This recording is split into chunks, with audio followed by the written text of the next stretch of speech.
Halo Tribuners, jumpa lagi bersama saya Tanita Patiasina di Tribun Ambon hari ini edisi 3 Desember 2022. Selama beberapa menit ke depan kami akan menghadirkan sejumlah informasi terupdate dari Kota Ambon dan sekitarnya. Inilah Tribun Ambon hari ini, kita mulai dengan berita pertama. Perdana di Maluku, RSUP Dr. J. Lemena melayani intervensi jantung non-bedah.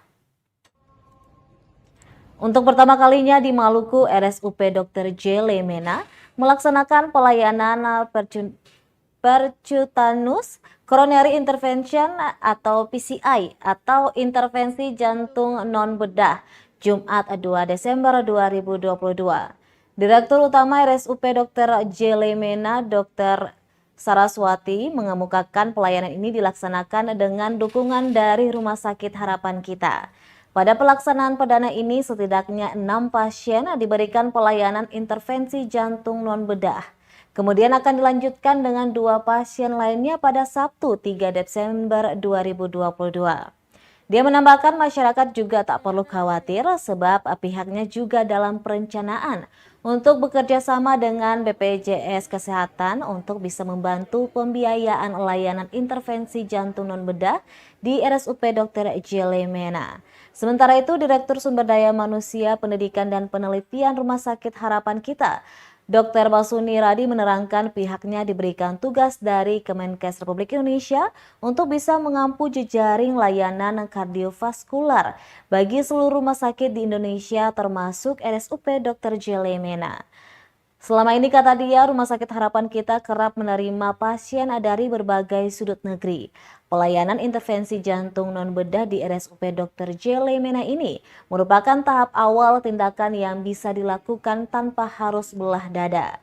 Namun untuk saat ini, RSUP Dr. J. Lemena telah memiliki fasilitas tenaga perawat radiografi yang memadai dan terlatih untuk melayani pasien dengan keluhan jantung.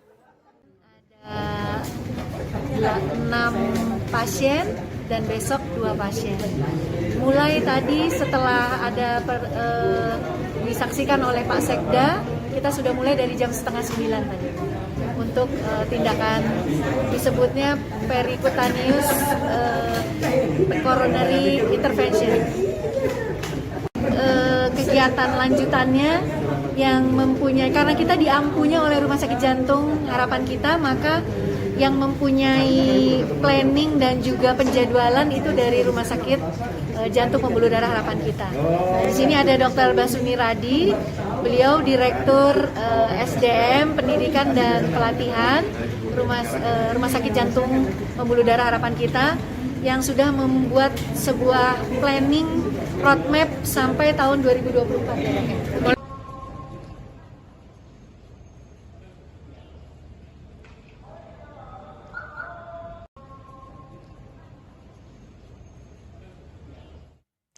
Naik 0,5% dari UMP, ini besaran UMK Maluku Tengah yang diusulkan. Dinas Tenaga Kerja dan Transmigrasi Kabupaten Maluku Tengah akhirnya menetapkan usulan perubahan upah minimum kabupaten UMK Maluku Tengah tahun 2023 naik 0,5%. Usulan tersebut disepakati dari rapat penetapan UMK Maluku Tengah yang melibatkan sejumlah unsur, mulai dari Serikat Buruh Asosiasi Pengusaha Indonesia atau APindo, unsur akademisi dan unsur SKPD terkait yang tergabung dalam Dewan Pengupahan. Kepala Dinas Tenaga Kerja Maluku Tengah Mesak Suakakone mengatakan berdasarkan hasil rapat pembahasan, pihaknya menetapkan usulan kenaikan UMK Maluku Tengah menjadi Rp2.896.891. Angka ini naik Rp14.000 atau naik 0,5% dari upah minimum Provinsi Maluku yang telah ditetapkan sebesar Rp2.812.827. Besaran UMK yang diusul sudah mempertimbangkan variabel pertumbuhan ekonomi, inflasi di daerah. Ditambahkannya, besaran nilai kenaikan itu dihitung berdasarkan Peraturan Menteri Ketenagakerjaan Nomor 18 Tahun 2022. Selanjutnya, berdasarkan batas waktu pengusulan UMK melalui provinsi ke kementerian pada tanggal 7 Desember nanti, Maka dalam waktu dekat pihaknya akan mengusulkan hasil rapat tersebut ke Bupati dan selanjutnya diserahkan ke Gubernur Maluku untuk ditetapkan. Mengacu kepada penetapan upah minimum kabupaten yang baru. Mungkin dari Pak Kadis ada 26.891,79 rupiah.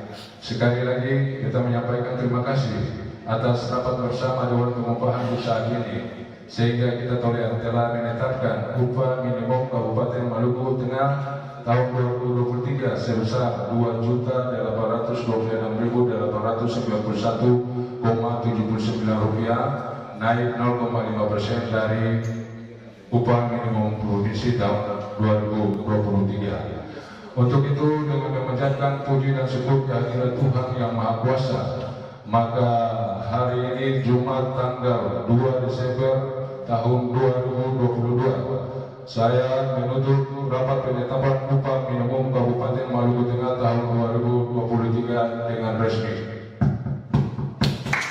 Assalamualaikum. Penentuan pertumbuhan ekonomi, lalu kemudian menyangkut pertumbuhan ekonomi ini. Kita beralih ke berita selanjutnya, Tribuners. Peserta pelatihan PKN 2 Angkatan 25 di Maluku hasilkan 13 inovasi. Peserta pelatihan PKN 2 Angkatan 25 di Maluku hasilkan 13 inovasi ini. 13 proyek perubahan peserta pelatihan kepemimpinan nasional tingkat 2 Angkatan 25 tahun 2022. Lingkup pemerintah Provinsi Maluku itu resmi di-launching di Gong Pedamaian Ambon, Sabtu 3 Desember 2022. 13 proyek perubahan inovatif itu yakni sinergitas penanganan KTA, Duku Manis dan Sejahtera, Strong Bus, Kabareskrim, Staper Tipe B, Sop BJ, Beta Sikat, ada juga Sang Garuda Garda MI, Satpol BBM, tekadmu lantas berproses, juga cek wasit dan rekayasa pelita surya. Launching ditandai dengan penekanan sirine oleh asisten 3 bidang administrasi umum Habibah Saimima. Gubernur Maluku dalam sambutan yang dibacakan Saimima mengatakan aparatur birokrasi pemerintah daerah Provinsi Maluku harus menghasilkan satu program setiap OPD tiap tahunnya. Tak hanya menghasilkan program tapi juga diimplementasikan di tiap unit masing-masing.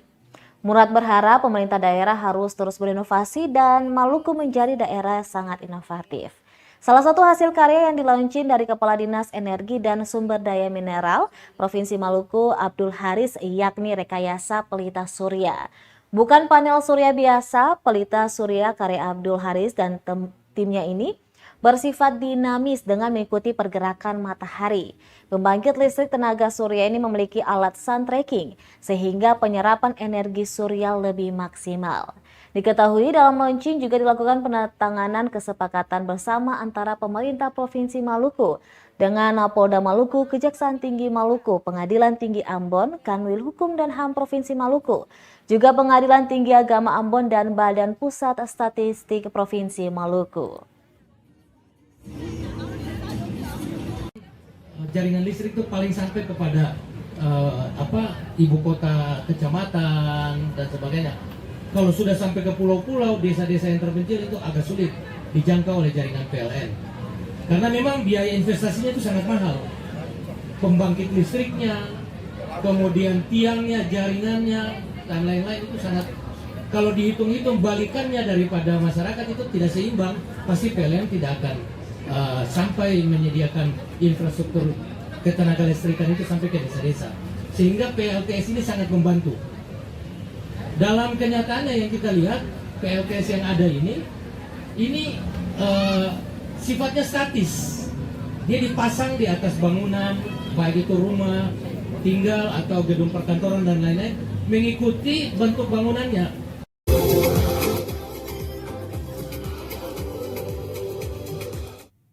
Tribuners, ada cek wasit aplikasi deteksi dini konflik di Maluku buatan Daniel Indey. Penjabat Bupati Kabupaten Kepulauan Tanimbar Daniel Edward Indey sekaligus Kepala Badan Kesatuan Bangsa dan Politik Kesbangpol Provinsi Maluku berhasil menciptakan aplikasi cek wasit. Aplikasi Cek Wasit atau Cegah Konflik lewat Sistem Informasi Digital ini merupakan hasil inovasi INDE dari pelatihan kepemimpinan nasional tingkat 2 Angkatan 25 tahun 2022 lingkup pemerintah Provinsi Maluku. Daniel Inde mengatakan aplikasi berbasis Android ini tercipta dari kondisi sosial di Maluku yang rentan konflik, termasuk belum adanya peta konflik di Maluku. Meski berbasis Android, aplikasi ini tidak diperuntukkan untuk umum. Inde menjelaskan aplikasi yang dibuat bersama 25 orang timnya ini hanya bisa diakses orang tertentu yang disebut informan dan juga user. Setiap informan ditempatkan di tiap-tiap desa di Maluku.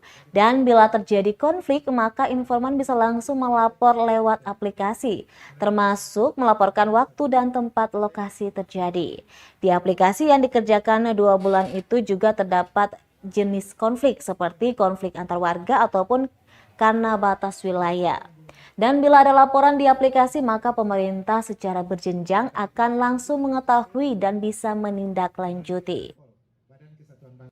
Cek Wasit ini sebuah aplikasi berbasis Android, di mana ide atau inspirasi ini muncul mengingat bahwa kita kan punya pengalaman buruk terkait dengan konflik sosial di Provinsi Maluku.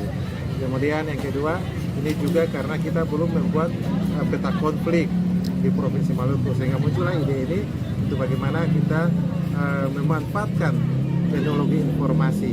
Seperti kita ketahui kan, saat ini adalah era digital. Semua orang pada bermain digital. Nah, untuk itu dengan adanya teknologi informasi ini, sehingga kami melakukan sebuah terobosan lewat aplikasi Cek Wasit ini.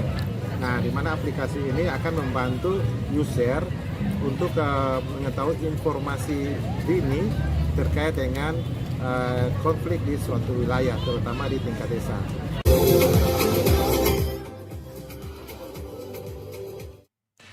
Baik Tribuners, demikianlah Tribun Ambon hari ini edisi 3 Desember 2022. Saya Tanita Patesina beserta kru yang bertugas undur diri. Sampai jumpa lagi dan amatau. Terima kasih sudah nonton. Jangan lupa like, subscribe, dan share ya.